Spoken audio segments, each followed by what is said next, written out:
Hello and welcome to Council Catch-Up. I'm Derek Westby, your host here on WSTO TV. WSTO TV is on Charter Channel 981, TDS Channel 981, on your Roku, Apple TV, Fire TV, Android, and iOS apps, and also online at WSTO.tv. We're here to talk about the September 26th, 2023 City Council meeting, and I'm here with Mayor Swadley. Welcome. Thank you. So we had the call to order and certification of compliance of open meetings laws and all of the normal beginning stuff. Then under new business, we had a whole bunch of items related to borrowing. Do you want to talk about borrowing? Yeah, so every year as part of our capital improvement project budget, once it's approved, we have to borrow the money for the projects. This year, we chose to borrow the money a little later than normal. So some of the projects have already been completed and we had money to pay those bills through our normal cash flow.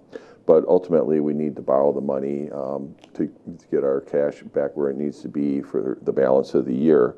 So there's a number of items for equipment, vehicles, buildings, park and recreation, roads is a big one. So we have individual resolutions for all those items for the bonds. All right. And then item number 14 was to amend the boundaries and project plan for TID 6. So TID 6 is the area out on Glacier Marine Drive, just off of Williams Drive, north of the business park. And you may recall several years ago, North American Fur put up a building on that property on the corner there. And then since then, exclusively Roses put up a building down on the other corner toward Alliant Energy. And then in between, the city still has two lots that we're marketing, and then there's some business incubator buildings that have been developed, and some are currently under construction. That TIF district had always anticipated a building addition for the North American Fur. Unfortunately, they closed up their business. However, it was purchased by Marquise Metals, so they're producing solar panel frames out there. So we're still hoping that they'll put an addition on the building to create more value to help pay off the debt that has been accumulated to put in the infrastructure to serve those lots. In the meantime, as you may know, Emmy Roth has constructed their building, which is almost completed.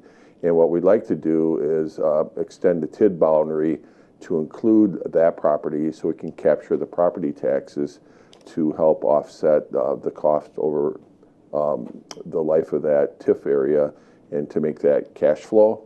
And then there's other items in the project plan, such as possibly doing some upgrades to maintenance for the rail spur and some other things that give us flexibility moving forward. And we can extend these TID boundaries up to 4 times, so this would be the first extension.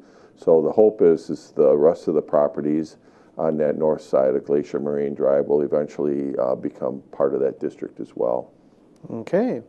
Item number 15, Resolution 174 of 2023, is to have a contract for appraisal services to determine the appropriate market rate rental rate for 600 South 4th. So that would be known as the utilities building, and we're in the process of updating the lease.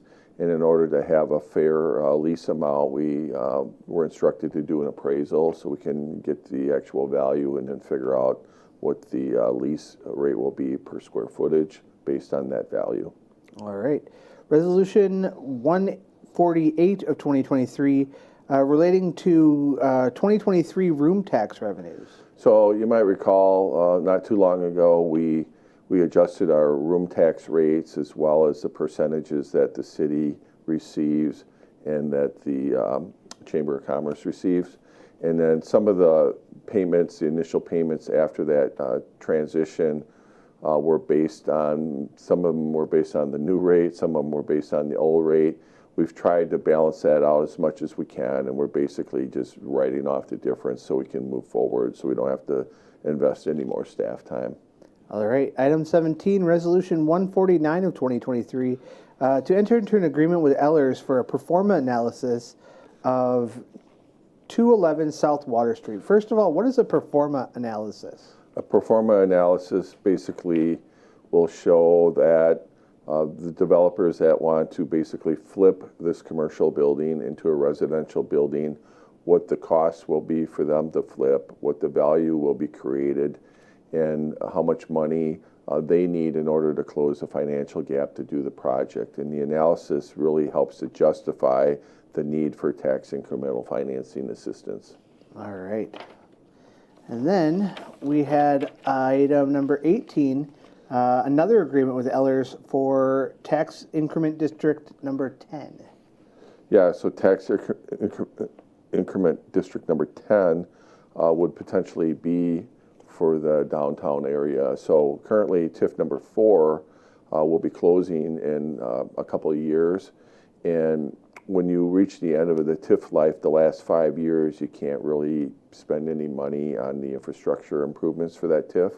So as that one is closing, we have a desire to create a new TIF. So the downtown business owners, building owners, residential units above that are looking to invest money into their buildings and utilize that unused space will have another option for financing. We do have revolving loan funds, as well as the state included some options in their 2024-2025 biennium budget.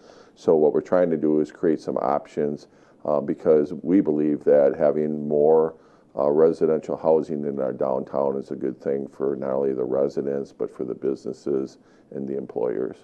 All righty. Item number 19, Resolution 151 of 2023, preliminary condominium plat for Lot 6 at 51 West Subdivision. So 51 West Subdivision, originally there was going to be some fourplex lots out there, and what they decided to do was turn them into duplexes so they could get more units there.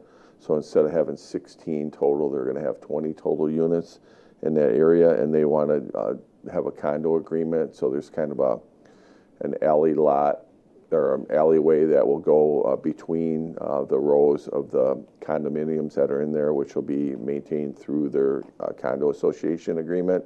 So they've chosen to go that route on that, which will mean they'll all be owner occupied. Okay, item number 20, Resolution 152 of 2023, a final plat for a couple of properties on North Page Street. Yeah, so North Page Street is actually a commercial area, and there's new ownership out there, and basically a plat is really the lot.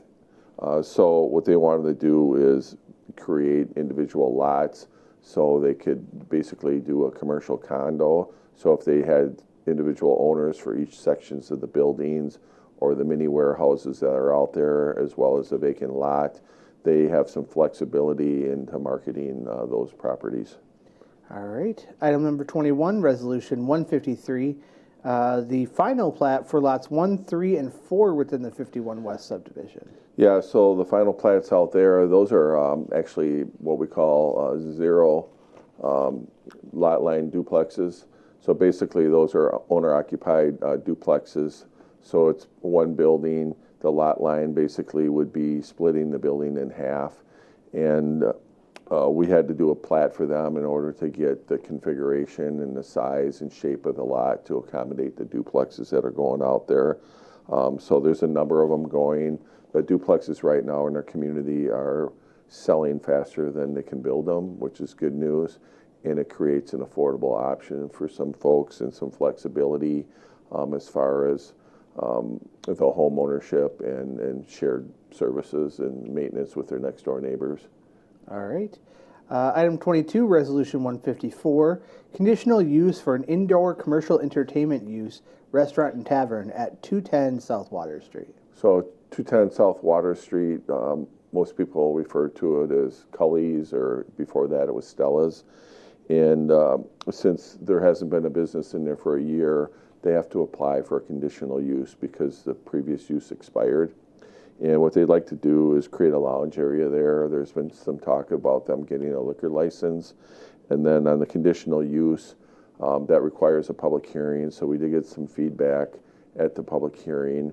And this process isn't a normal legislative process where we could vote up or down. We really have to have some evidence that is presented at the Plan Commission that supports either moving forward with the project with or without conditions, or not approving the project. In this particular case, Some of the neighbors expressed some concerns from the past.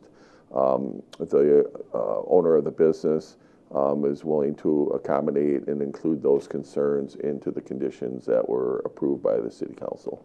All right, Resolution 155 of 2023 is an extraterritorial land division at 1450 Pleasant Hill Road in the town of Dunkirk. Yeah, I think I've mentioned this in the past, that Stoughton is classified as a fourth-class city. So based on that, we do have some jurisdiction within 1.5 miles of our borders. So if somebody wants to split a lot out in the rural area, or put like a shed or a mother-in-law suite, or on a family farm, something like that, the city does have to go through the approval process, as well as the county and the township that's involved. Typically, there really isn't much discussion. This one here is out on a road that's really not even being considered in our comprehensive plan. At this point, it's kind of at the close to that 1.5 mile radius. So these typically pass through with very little conversation. All right, Resolution 156, acceptance of public improvements for the 51 West Development Phase 2 and 3. So when we enter into a developer's agreement, there's a number of conditions that need to be met. And typically what we do is make the developer responsible for the infrastructure. So that could be roads, sidewalks, curb and gutter, stormwater, sewer, water, those types of things. And then stormwater pond is a big one. And what happens is we get a letter of credit, so it basically secures the fact that, hey, if the developer doesn't finish the project for whatever reason, the city has that letter of credit. It's basically a check. We can cash a check and we can hire somebody to complete the work ourselves. So what happens is the developer goes through the process of developing the property. At different stages of that process, when that work has been completed to our satisfaction, we go through this process to accept the public improvements and release some of that money for the letter of credit. The stormwater, as I mentioned, is a big one.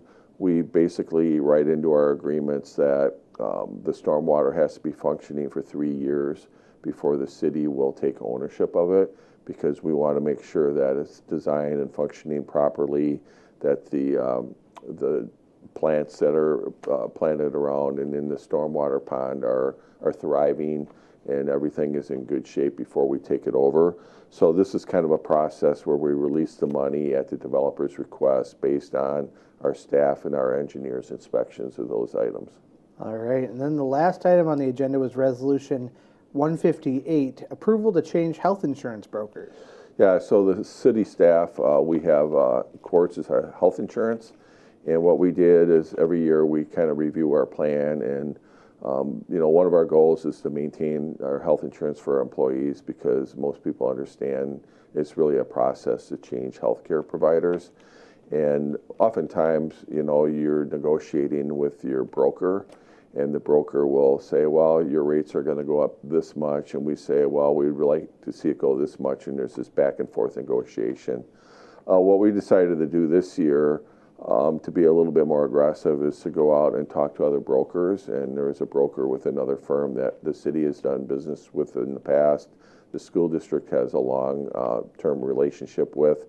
They have a bigger book of business, so that means they have more flexibility and more resources to negotiate on behalf of the city with the carriers on the pricing, which ultimately drove our costs down in the proposal. Plus, they have some other features using technology in their apps, and then potentially have kind of a clinic that we can go to that will be more cost effective than going to urgent care and things like that. So based on the information we received from Human Resources, we ran it through the Personnel Committee, and the City Council approved switching to the new provider, USI Insurance Services, last night. All right. That's all we had for the September 26th, 2023 City Council meeting. Join us next time on Council Catch Up, and we'll keep you informed on what's going on in your government.